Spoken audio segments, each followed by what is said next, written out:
हे मार्लेश्वर देवस्थानाची गुफा दाखवण्यात आलेली आहे, त्याबद्दल अधिक माहिती जाणून घेऊया। हा मॅडम सांगा। पुढे मार्लेश्वर देव एका गावामध्ये राहत होते। त्या गावातील लोक वाईट मार्गाने वागू लागले, त्यामुळे समुद्र किनारे आहेत त्या ठिकाणी सापडणारे प्रत्येक शंख तुम्ही या ठिकाणी पाहणार आहात। हा शंख बघितल्यावर तुमच्या लक्षात येईल की निसर्गाने किती अप्रतिम कलाकुसर यातील प्रत्येक शंखांवरती केले। नमस्कार मित्रांनो, स्वागत आहे आपल्या YouTube चॅनलवरती। आज आपण चाललोय कराड ते गणपतपुळे। आपला प्रवास असणार आहे कराड चिपळूण ते गणपतपुळे।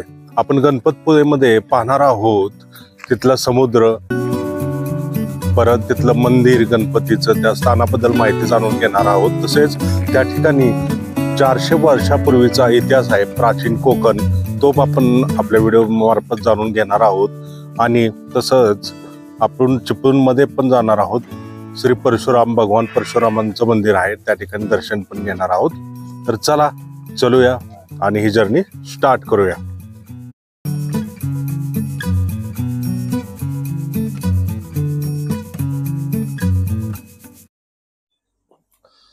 मी माझ्यासाठीच हॉटेलच्या रूम मध्येच नाश्ता मागवला आणि नाश्त्यामध्ये हे पोहे आलेत।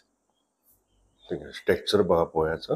वरनं याच्यावरनं हे खोबऱ्याचं खीस वगैरे टाकले, लिंबू वगैरे पिळून, कोथिंबीर हे करून छानसा असा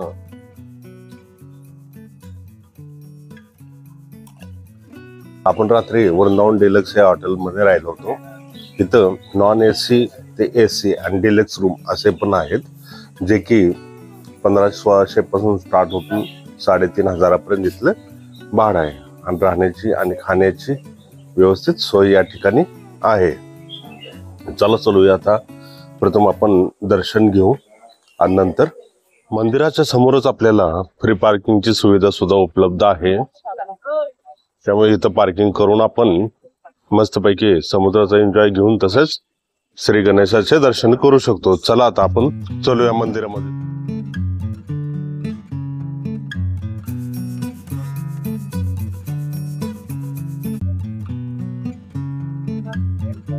सुंदर अशी मध्ये मूषकची मूर्ती या ठिकाणी आपल्याला दिसत आहे। ही गणेश द्वारावरतीच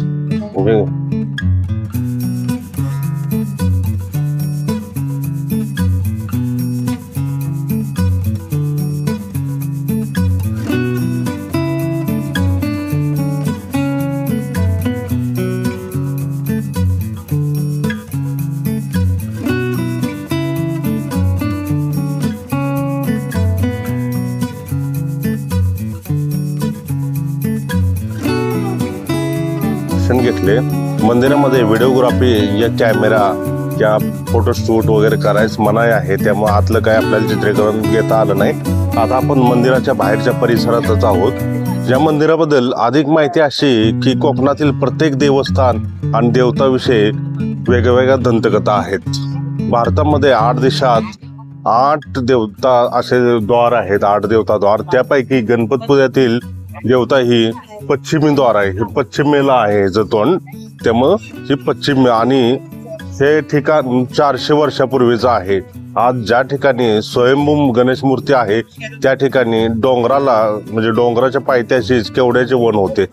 त्या ठिकाणी बाळभटजी भिडे हे ब्राह्मण राहत होते, ते गावचे होत सुद्धा होते। त्या काळात भिडेवर संकट कोसळले आणि भिडे हे दृढ निश्चयी होते, आलेले संकट निवारण झाले तरच अन्न ग्रहण करेन असे त्यांनी निश्चय केला व त्यांचे म्हणजे आराध्य दैवत हे मंगल मूर्तीची उपासना करण्यास सुरुवात केली।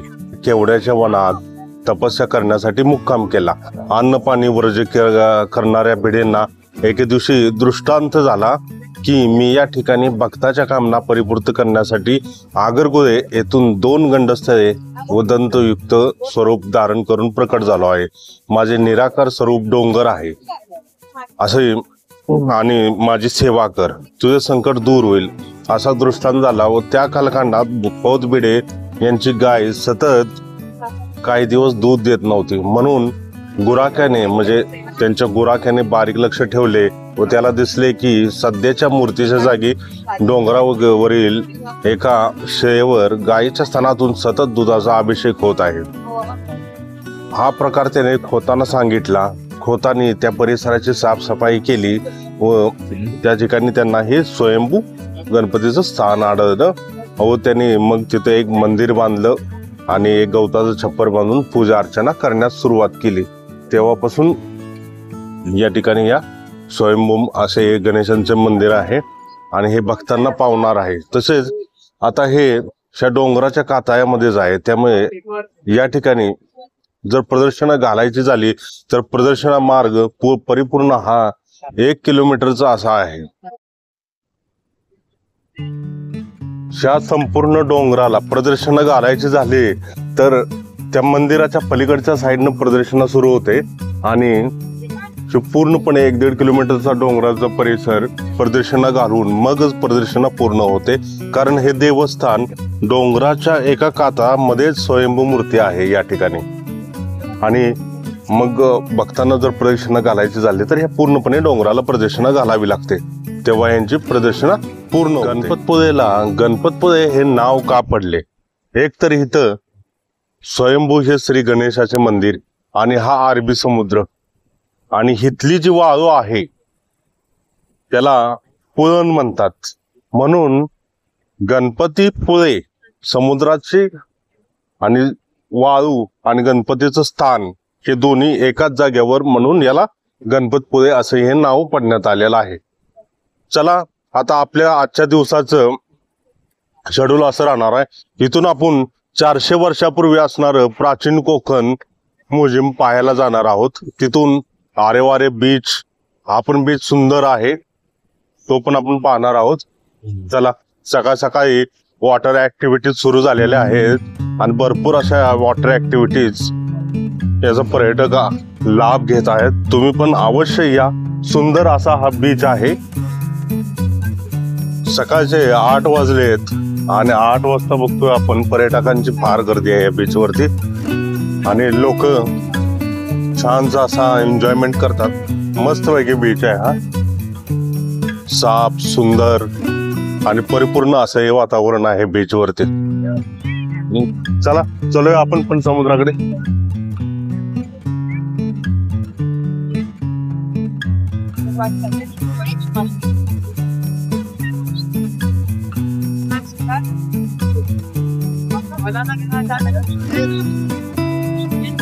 इथं या बीच वरती भरपूर अशा ज्या बोटिंग, बनाना राईड्स वगैरे आहेत, याची माहिती आपण जाणून घेऊया. आपल्या सोबत आहेत आनंद. नमस्कार. काय प्राइस आहे तिथं? जेस्कीची सिंगल सीट 300 आहे, डबल सीट 500 आहे. म्हणजे कशासाठी? बनाना राईड्स का पॅरासेलिंग? पॅरासिलिंग एकट्याची 1000, दोघांची 1500 आहे. आणि तुम्हाला पॅकेज पाहिजे तो काय 5 राईडची 1500 रुपये पूर्ण पॅकेज. पूर्ण पॅकेज त्यामध्ये सर्व काही पॅरासिलिंग पण येईल. ठीक. आणि ते वेगळे वेगळे राईड करणारे ते 200 रुपये आहे, ड्रॅगनची 200 आहे. याचं का? हो, डिस्को 200 रुपये आहे, ड्रॅगन 200, बनाना 200, सोफा 200 रुपये, स्लीपर 200. फक्त जेस्कीची सिंगल 300 आहे. पूर्ण 1 किलोमीटरची राऊंड आहे. 1 किलोमीटर राऊंड मारता का? एकदम सेपरेट राईड आहे. आता म्हणजे हा पर्यटकांचा सीझन आहे, बरोबर ना? ओके. आता भरपूर पर्यटक म्हणजे जून पर्यंत ना, पावसाळा येईपर्यंत. ठीक आहे. तुम्हाला गणपतपुळेमध्ये आल्यानंतर तुम्ही जरूर आनंद है ना, आनंदशी भेटा आणि या राईडचा तुम्ही आनंद घ्या.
कोकणच्या गेटवरती आपण आलेलो आहोत.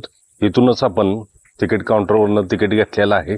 इथं पर पर्सन 50 रुपये तिकीट आहे आणि एक्स्ट्रा 50 रुपये आपल्याला व्हिडिओग्राफी किंवा कॅमेऱ्यासाठी आहेत. चला, आपल्यासोबत आहेत मयुरीताई. नमस्कार.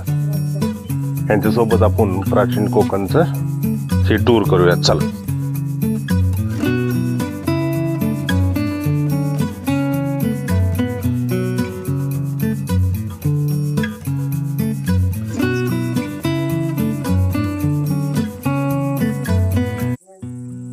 नमस्कार, मी मयुरी प्राचीन कोकण मध्ये आपले स्वागत करते. Konkan tourism development and research centre ही आमची संस्था आहे आणि या ठिकाणी आम्ही पर्यटनातून रोजगार निर्मिती हा विषय घेऊन ते काम करत आहोत. आपली संस्कृती ही निसर्गातून फुललेली आहे. पूर्वज विविध वनस्पती व प्राणी यांना देवत्व बहाल करून त्यांच्याविषयी कृतज्ञता व्यक्त केली आहे. पूर्वी प्रत्येक गावामध्ये राखीव जंगल असे, त्याला देवराई असे म्हणत. त्यातील वनस्पती व प्राणी यांची हत्या केल्यास ते पाप समजले जाईल. विविध धार्मिक ग्रंथांचा अभ्यास करून आम्ही इकडे एक नक्षत्र बाग तयार केली आहे. प्रत्येकाच्या जन्म नक्षत्रानुसार एक वृक्ष आराध्य वृक्ष म्हणून मानला जातो आणि त्याची पूजा अर्चा केल्यास त्या व्यक्तीला धन, सौख्य, आरोग्य प्राप्त होते. प्रत्येकाच्या जन्म नक्षत्रानुसार बाहेर आम्ही बोर्ड लावला आहे. तो बोर्ड तुम्ही एक्झिट करताना पाहू शकता. या ठिकाणी मयुरीताईंनी सांगितलं आपल्याला हे पिंपळाचं झाड आहे आणि हे झाड तकरीबन 400 वर्ष जुना असं आहे. त्याच्या साईडला सुद्धा हा पार बांधलेला आहे. त्यावेळेस हे पिंपळाचं झाड लावण्यात आलेलं होतं आणि हे 400 वर्षापूर्वीच आहे. बरोबर. चला. तो शिलालेख आहे. शिलालेखावर लिहिलेली कविता कवी माधव यांनी 100 वर्षापूर्वी लिहिली. चिपळूण येथे झालेल्या पहिल्या कोकण मराठी साहित्य संमेलनामध्ये या कवितेला कोकणची प्रातिनिधिक कविता म्हणून स्वीकारण्यात आले. वर्षापूर्वी कोकणी माणसे कशी राहत होती, त्यांची समाज रचना, ग्रामरचना, खाद्य संस्कृती व परंपरा कशा होत्या. गुहेतून येताना थोडस वाकून या. चला.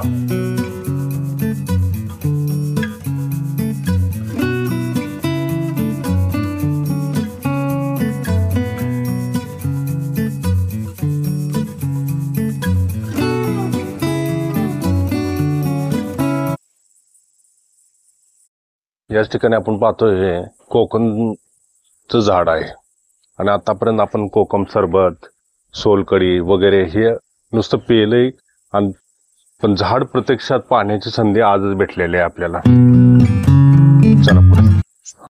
या ठिकाणी आपण बघतोय अजगर वगैरे आणि कोणते कोणते प्राणी दाखवलेत तर कोल्हे, पण हे कोकणामध्ये सहसा म्हणजे आढळतात म्हणून यांचं हे चित्रीकरण इथं दाखवण्यात आलेलं आहे. बरोबर ना. हे आहेत भगवान परशुराम. आपल्या पुराणामध्ये त्यांचा असा उल्लेख आलेला आहे की हजारो वर्षापूर्वी भगवान परशुराम होऊन गेले. त्याने संपूर्ण पृथ्वी जिंकून घेतली आणि जिंकून घेतलेली पृथ्वी त्याने दान केली. दान केलेली कोणतीही गोष्ट आपण स्वतःसाठी वापरत नाही. बरोबर. आणि म्हणजे परशुरामांनी कोकणामध्ये प्रथम समुद्र होता आणि तो समुद्र त्याला त्याने सांगितलं की मला अशा करण्यासाठी जमीन दे म्हणून. तेव्हा हा समुद्र पाठीमागे सरला आणि ही अशी कोकणची निर्मिती झाली. बरोबर आहे. कोकणामध्ये लाल रंगाचा जांभा नावाचा दगड मिळतो. जांभ्या दगडाचा हा जो पक्का रोड बांधला आहे त्याला कोकणी भाषेमध्ये पाखाडी असे म्हणतात. ही पाखाडी सुमारे 400 वर्षापूर्वी बांधली गेली. त्यावेळी ती गणपतीच्या देवळापर्यंत होती. काळाच्या ओघात नष्ट झाली. आज ती फक्त आपल्या प्राचीन कोकणमध्ये शिल्लक राहिली पाहायला मिळते. पूर्वी सामान्यपणे अशा पाखाड्या ग्रामदेवतेकडे जाण्यासाठी बांधल्या जात असत. आपण सुद्धा या पाखाडीने प्राचीन कोकणमधील ग्रामदेवतेकडे जाणार आहोत. वनवासी आहे त्याबद्दल सांगतील. सांगा मॅडम. इकडे वनवासी आहे. कोकणातील दुर्गम पर्वतामध्ये वनवासी लोक राहत असतात. त्यामध्ये भिल्ल व कातकरी या 2 जातींचा समावेश आला होता. त्यातील कातकरी समाज या ठिकाणी आम्ही दाखवला आहे. त्यावेळी गावात शिकार व्हायची त्यावेळी असे लोक शिकार करायचे आपण दाखवण्यात आलेलं आहे. आणि हे बघा डुकरांचे वगैरे शिकार केलेले आढळते आपल्याला. आणि संपूर्ण गाव त्यावेळी शिकार करून या शिकारीचा आनंद घ्या. हे त्रिफळाचं झाड आहे, याबद्दल माहिती आपण जाणून घेऊया. सांगा मॅडम. हे चिरफळाचे झाड आहे. चिरफळाची फळे ही जंतुनाशक असतात, म्हणून त्यांचा उपयोग शेतकरी धान्य साठवण्यासाठी करतात. तसेच त्यांचा उपयोग गरम मसाल्यासारख्या पदार्थांमध्ये सुद्धा केला जातो. ओके. इकडे माडीवाला दाखवला आहे. ताडी माडी काढणारे असतात ते. नारळाच्या झाडापासून माडी तयार केली जाते.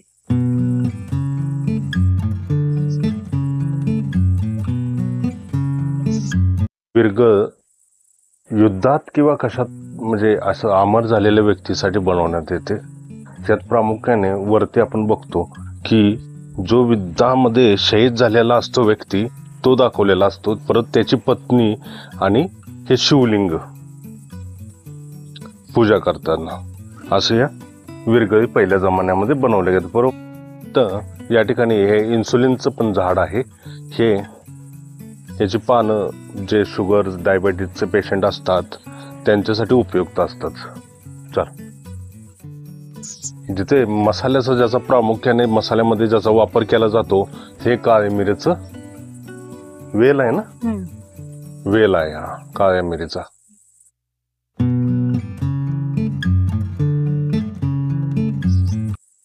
खोत म्हणजे गावचे प्रधान यांचं घर कसं असतं ते दाखवण्यात आलेलं आहे. आणि काही जुन्यातल्या वस्तू पण या ठिकाणी आपल्याला पाहता येतील. या ठिकाणी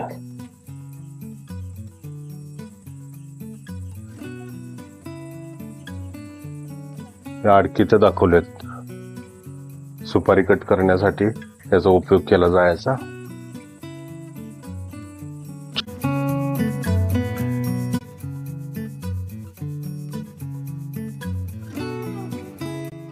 यंत्र आहे. यामध्ये शिजवलेली डाळ घातली जाते व हे रॉड दोन्ही बाजूने उलट पुलट फिरवले जाते.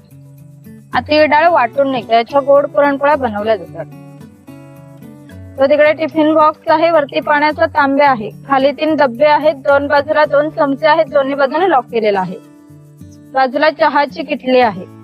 हे मोदक पात्र आहे, म्हणजे पूर्वीचा कोकणी कुकर. त्यामध्ये खाली पाणी ठेवले जाते. या चाळणीवर केळीचे पान ठेवून त्यावर मोदक ठेवले जातात. झाकण लावून मोदक पात्र चुलीवर ठेवले जाते. आतील मोदक शिजून निघतात. हे मार्लेश्वर देवस्थानाची गुफा दाखवण्यात आलेली आहे. त्याबद्दल अधिक माहिती जाणून घेऊया. हा मॅडम सांगा. पुढे मार्लेश्वर देव एका गावामध्ये राहत होते. त्या गावातील लोक वाईट मार्गाने वागू लागले. त्यामुळे शंकरांचे पावित्र्य कमी होऊ लागले. शंकरांना ते मान्य होणे शक्य नव्हते. त्याने ते गाव सोडून जाण्याचा निर्णय घेतला. मकर संक्रांतीच्या आदल्या रात्री ते गावाबाहेर पडले. गावाबाहेर चर्मकाराचे घर होते.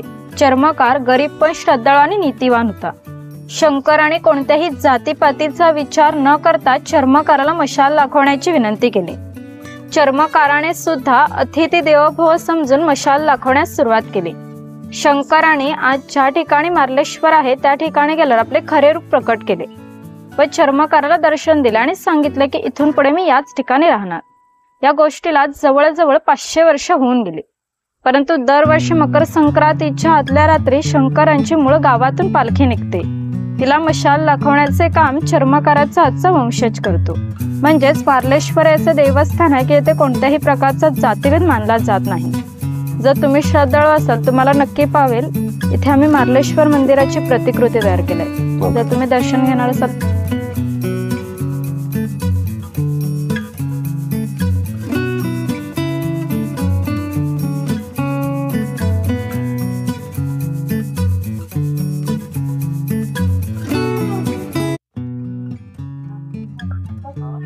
इथं हे काताचं झाड आहे. यामधून या झाडामधून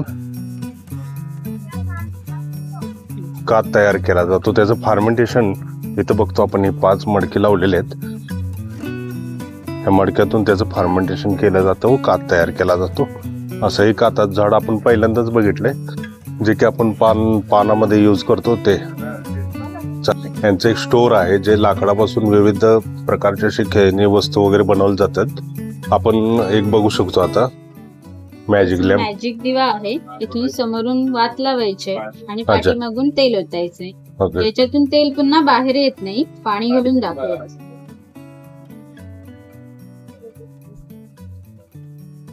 दिवा सरळ करायचा आणि वात पेटवायची. आपला साधारण दिवा अर्धा पाऊण तास राहत असेल तर हा 1-2 तासापेक्षा जास्त वेळ राहतो आणि 50 ml पर्यंत तेल राहतं याच्यामध्ये. हा तुम्ही तुळशी समोर, दारासमोर, देवासमोर लावू शकता. ह्याला परफेक्टली बॉक्स पॅकिंग करून देतो. अच्छा, काय प्राइस आहे याची? हा साधा दिवा 120 मध्ये आहे. हा झोपडी लॅम्प आहे, मॅजिक दिवा आहे आणि कासव लॅम्प आहे. आणि हा मल्टी कलर लॅम्प 200 रुपये आहे. हा प्लेन कलर 150 रुपये आहे आणि हा गणपतीचा एक आहे तो 200 रुपये आहे. अच्छा, ओके.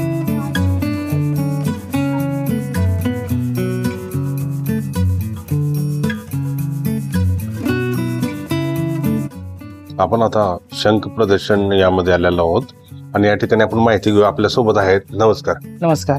ठीक आहे. चालेल आता. नमस्कार. तुम्हाला ते 165 प्रकारचे शंख पाहायला मिळतील आपल्या भारतामध्ये. गुजरात पासून कोलकात्याचे जेवढे आपल्याकडे समुद्र किनारे आहेत त्या ठिकाणी सापडणारे प्रत्येक शंख तुम्ही या ठिकाणी पाहणार आहात. हा शंख बघितल्यावर तुमच्या लक्षात येईल की निसर्गाने किती अप्रतिम कलाकुसर यातील प्रत्येक शंखांवरती केले आणि इथला प्रत्येक शंख ओरिजिनल शंख आहे. त्या शंखाला चक्रम शंख असं म्हणतात. हा इथे बटन सेल आहे. हा लाल रंगाचा आहे. याच्यामध्ये 4-5 रंग येतात. हे सगळे रंग प्रदर्शन पाहताना मी तुम्हाला पुढे दाखवणार आहे. हा इथे गणेशमुखी शंख. याला जर तुम्ही समोरून बघितलं तर हा गणपतीच्या सोंडीसारखा दिसतो आणि याला घरामध्ये ठेवणं खूप पवित्र मानतात. हा घरातल्या लोकांसाठी खूप पवित्र शंख आहे आणि शंखांना संस्कृतीमध्येच महत्वाचं स्थान आणि त्यांना श्रद्धा देखील जोडलेल्या आहेत. हा ब्लॅक शेल आहे असं म्हटलं जातं की वाईट नजरेपासून आपल्या घराचं संरक्षण व्हावं म्हणून हा शंख घराच्या दर्शनी भागामध्ये म्हणजे मेन डोअरला नजररक्षक म्हणून लावला जातो. आपण जे मोती वापरतो तो या शिंपल्यांमध्ये फक्त तयार होतात. शिंपली पाण्यामध्ये जेव्हा ओपन राहते याच्यामध्ये चुकून जर वाळूचा कण गेला, आतील जो प्राणी असतो त्याला तो कण त्रास देतो आणि त्याला त्रास होऊ नये म्हणून तो प्राणी त्या कणाभोवती आपल्या शरीरातलं एखादं द्राव त्या कणाभोवती गुंडाळतो आणि त्याच्यापासून मोत्याची निर्मिती होते. म्हणून मोत्याला कधीही आकार नसतो, बोडदोबड असतो. याच्यामध्ये काळा होतो, याच्यामध्ये पांढरा आणि याच्यामध्ये रेडिश होतो. हे ओरिजिनल मोती नंतर तुम्हाला काउंटरवरती दाखवले जातील. हे मासेवरचे ओरिजिनल आहे. त्यांचा आतील मांस काढून फ्रीझरवर केलंय. त्याला टॅक्सिडर्मी म्हणतात. 100 वर्ष मासे तसेच राहतात, त्याला काही होत नाही. हा इथे पोपट मासा आहे, इथे रावस आहे. आणि या शंखाला मोती शंख म्हणून नाव दिलंय पण याच्यामध्ये मोती तयार होत नाही. याची जी शाईन आहे ती सफेद मोत्याप्रमाणे दिसते. 3 जे शिंपले आहेत त्याच्यामध्येच मोती हा निर्माण होतो. या ठिकाणी कलर शिंपले आहेत बघा. समुद्रामध्ये ज्या ठिकाणी अजिबात प्रदूषण नसतं, प्रबळांची बेटे असतात त्या ठिकाणी हे कलरफुल शिंपले तुम्हाला बघायला मिळतात. हे जर तुम्हाला बघायचे असतील तर मालवणमध्ये तारकल्लीमध्ये पाहायला मिळतील. हा इथे बोयर मासा, इथे गोब्रा आहे. आणि या शंखाला जलपरीचा कंगवा असं म्हणतात. याची पूर्ण वाढ झाली की दाते कंगव्यासारखे दिसतात म्हणजे त्याला गमतीने जलपरीचा कंगवा म्हणतात. रेड बटन सेल बघितलं तिकडे तुम्ही, त्यातला व्हाईट आहे, खूप कमी मिळणारा बटन सेल आहे. आणि या सगळ्या कवड्यांच्या व्हरायटी आहेत. बिबट्याच्या अंगावर बघा टिपके असतात, तशी टिपके असणारी कवडी आहे. कवड्यांना खूप पवित्र मानलं जातं. छत्रपती शिवाजी महाराज देवींच्या गांमध्ये कवड्यांच्या माळा तुम्ही पाहिला असाल. आज आपण पैसे देऊन वस्तू खरेदी करतो पण त्या काळी कवड्या देऊन वस्तू खरेदी करायची. या सगळ्या कवड्या आहेत. इथे बटन सेल मधली व्हरायटी आहे. आणि हा जो शंख आहे याला एलिफंट शंख असं म्हणतात. शंख 8 ते 10 इंच एवढाच मोठा होतो. एवढा मोठा होणारा शंख शंखांमधला हत्ती अशा अर्थाने त्याला एलिफंट शंख म्हणतात. हे मिक्स कलरचे बटन सेल आहे. ही जी फ्रेम आहे छोट्या छोट्या शंखांपासून आम्ही तयार केले. प्रत्येक शंख जो आहे तो हत्तीच्या दातासारखा आहे म्हणून त्याला हस्तिदंती शंख असं म्हणतात. हे सिल्वर रंगाचे बटन सेल आहेत. आणि हा कलेक्शन मधला सर्वात मोठा वाजणारा शंख तुम्ही शंख वाजवतानाचा श्रीकृष्णाचा फोटो बघितला असाल तर या प्रकारचा आहे. वाजवल्याने प्रत्येक सैनिकापर्यंत त्याचा आवाज पोहोचतो. एवढ्याचा प्रचंड आवाज आहे. शंख वाजवणं चांगलं असतं. आपली लंग्स एक्सरसाइज चांगल्या प्रकारे वाढते. हे कोरीव काम केलेलं आहे बघा. गणपतीचं आहे, गौतम बुद्धांचं आहे, कालीमाता आहे, नटराज नंतर वरती केलं जातं. एलिफंट शंख तिकडे बघितलात तो एवढा मोठा होतो. आणि आपल्या कलेक्शन मधला सर्वात मोठा शंख याचं नाव आहे ट्रम्पेट. हा 18 बाय 20 इंचीचा आहे. शंख समुद्रामध्ये जेव्हा जन्म घेतो तांदळाचा दाणा एवढा छोटा असतो. समुद्रात त्याला एवढा मोठा होण्यासाठी त्याला 80 वर्षाचा कालावधी लागतो. आपण समुद्रामध्ये खेळत असताना एखाद्या शंखाला उचललं किंवा मारलं त्या शंखाचं लाईफ आपण 80 वर्ष नष्ट करतो. म्हणून कुठल्याही शंखाला शक्यतो दुखापत करू नये. हे काळ्या रंगाचे बटन सेल आहेत. आणि ही 4 रंगाची वाळू आहे. ज्या ठिकाणी लाल ही कन्याकुमारी सरलानी सापडते. रत्नागिरीला गेलात तर काळा समुद्र आहे, ही वाळू सापडते. गणपतीपुळा बीचवर गेलात तर पांढरी सापडते. त्याच्यामध्ये वाळूचं प्रमाण कमी, शंखकवचांचं प्रमाण जास्त आहे. आणि हे शाळीग्राम आहे, शंख नसून हे दगड आहेत, ओरिजिनल आहेत म्हणून या ठिकाणी आम्ही ठेवलेत. सोनार लोक सोनं घासून सोने ठेवतात, त्याला कसोटी म्हणतात. विष्णूचं प्रतीक म्हणून तुळशीमध्ये किंवा देवघरात पूजा करतात. त्या ठिकाणी आरसे आहेत. आरसे 35 डिझाईन या कलेक्शन मध्ये आहेत. 160 पासून त्यांचे प्राइस आहे 350 पर्यंत. 3 mm ची काच आहे, फर्स्ट क्वालिटीचे शंख आहे. हा 5 फिंगर आहे, हाताच्या पंजाप्रमाणे दिसणारा शंख. आणि हा ब्लोईंग शंख, याच्या काही वाजणाऱ्या वरड्या तुम्ही काउंटरवरती पाहू शकता. आणि हे चायनिक फिशिंग नेट आहे. तुम्ही कधी केरळमध्ये गेलात तर केरळच्या खाडीकिनाऱ्यावरती हे पर्यटकांना भाड्याने दिलं जातं. हे जे नेट असतं या हॉल एवढं मोठं असतं. हे 2 दगड सोडले की तराजूसारखं पाण्यामध्ये जातं. त्याच्यामध्ये 1-2 मासे सापडले की दगड बांधून परत वरती ओढलं जातं. जे काही मासे मिळतात छानसा पदार्थ ते खायला मिळतो. हा स्टिंगरे मासाला कोकणामध्ये वागळी किंवा पाकट म्हणतात. ज्याच्या शेपटीला काटा असतो. माणसाला जर लागला तर मनुष्य मरू शकतो. शेपूट कट करून मासा खातात. खूप मोठा मासा असतो. या कवड्या आहेत, तिजोरीमध्ये ठेवल्या जातात. इथे गोमती चक्र आहे. आणि हा एक महत्वपूर्ण शंख आहे. हा दक्षिणावर्ती आहे, म्हणजे उजवा शंख. सगळे शंख तुम्ही आता बघितला ते डावे आहेत. हा एकच शंख उजव्यासाठी ओपन होतो. हा अत्यंत पवित्र आणि दुर्मिळ शंख आहे. या ठिकाणी काय मोत्यांच्या व्हरायटी आहेत बघा. मोती टाकण्याच्या 2-3 पद्धती असतात. कुठलेही 2 मोती तुम्हाला कधी सेम नाही मिळणार. प्रत्येक मोत्यांमध्ये हा फरक असतो. एखाद्या मोत्याला आपण जाळलं तर जळत नाही किंवा काळा पडत नाही.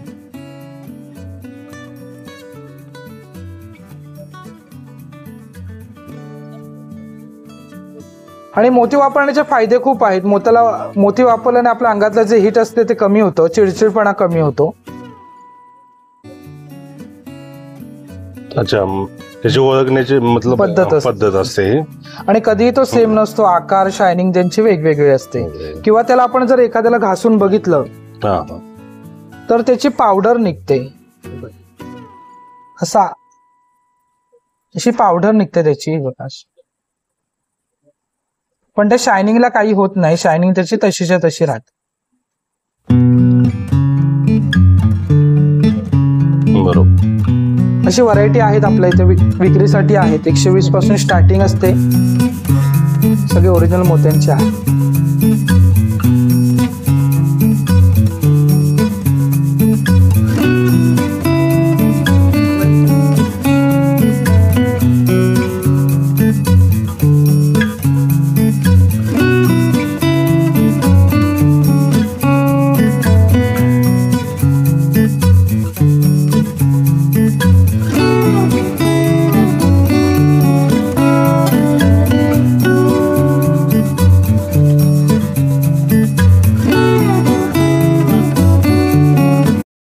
आपण आता आपल्याला यांनी सरांनी दाखवलं की हे शालिग्राम दगडामध्ये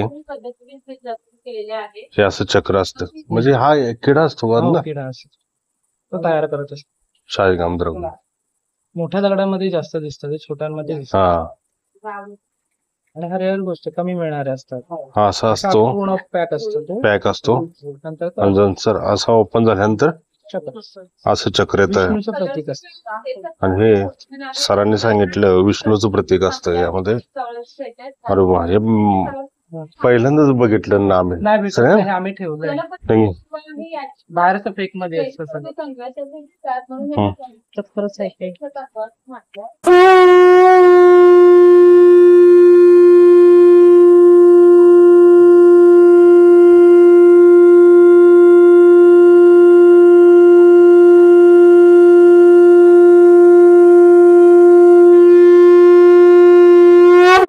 इथं आतमध्येच रेस्टॉरंट आहे. आता इथं आपण नंतर जाणार आहोत भोजनासाठी. आणि बाहेर आपण बघितलं इथं तर ही जयगड किल्ल्याची प्रतिकृती आपल्याला दिसत आहे. आता साधारण तशी नाही, पडझड झालेली आहे किल्ल्यामध्ये. पण हे कोस्टल, जेवढे पण कोस्टल एरिया आहे त्यामधला हा प्रामुख्याने एक किल्ला होता. जेवढे पण शिवाजी महाराजांनी किल्ले बांधले त्यापैकी हा एक जवळच आहे इथून. चला आता जाऊन आपण भोजन करूया.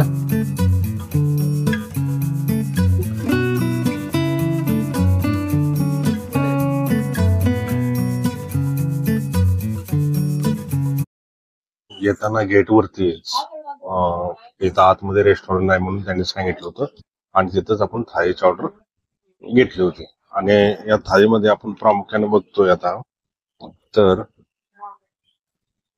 ही मटरची सब्जी आहे, वरण आहे आणि हा सुका बटाटा, सोलकढी, कोशिंबीर, 2 चपाती असं हे आहे प्रामुख्याने. आता बघूया आपण.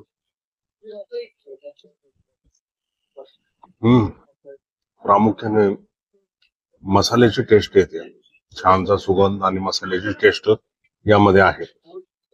ठीक आहे. आणि यामध्ये खास करून उकडीचा मोदक सुद्धा आपण दिलेला आहे. आपण हा सर्वात लास्ट खाऊ. चला आता टेस्ट करूया.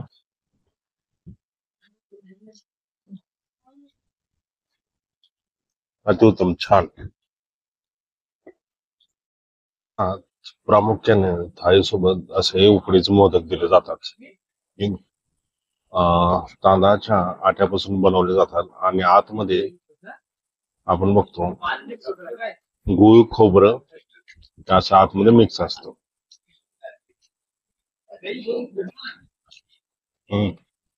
मस्त. आणि याला खाण्याची म्हणजे जसं गरमागरम असतं ना त्यावेळी खाण्याची मजा काय आवडत. चिपळूण पासून परशुराम मंदिराकडे जाताना विहंगम दृश्याचा नजारा आपल्याला भेटलेला आहे. वशिष्ठ नदी व तिच्या शेजारीच ही ट्रेन जात असताना दिसत आहे. फार छान व्ह्यू आपल्याला इथं दिसत आहे. आपण आता आहे चिपळूण पासून जवळच म्हणजे 6 किलोमीटर अंतरावरती असणाऱ्या श्री परशुराम देवस्थानामध्ये भगवान परशुराम यांचं हे या ठिकाणी मंदिर आहे. ह्या सर्व कोकण भागाबद्दल एक अशी आख्यायिका सांगितली जाते किंवा त्या काळी की जेव्हा परशुराम भगवान यांनी पृथ्वी दान दिली आणि त्यांच्याकडे काहीच पृथ्वी शिल्लक नव्हती, त्या काळी आता जिथं मंदिर आहे या ठिकाणी समुद्र होता आणि समुद्र देवताला त्यांनी विनंती केली व त्यांनी तपश्चर्या करण्यासाठी ही जागा मागितली. तेव्हापासून त्यांचे हे तपश्चर्या करण्याचे स्थान झाले व इथून समुद्र मागे सरला.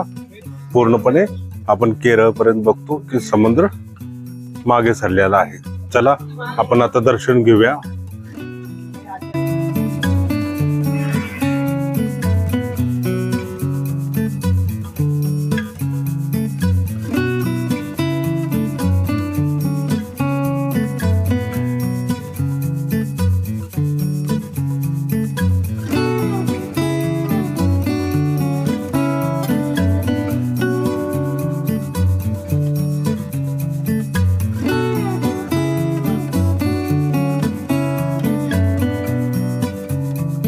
चला तर मित्रांनो, आपण काल पाहिले आणि आजही गणपतपुळे तसं गणपतपुळे देवाचं दर्शन घेतलं आणि आता जाता जाता आपण परशुराम देवांचं सुद्धा दर्शन घेतलं.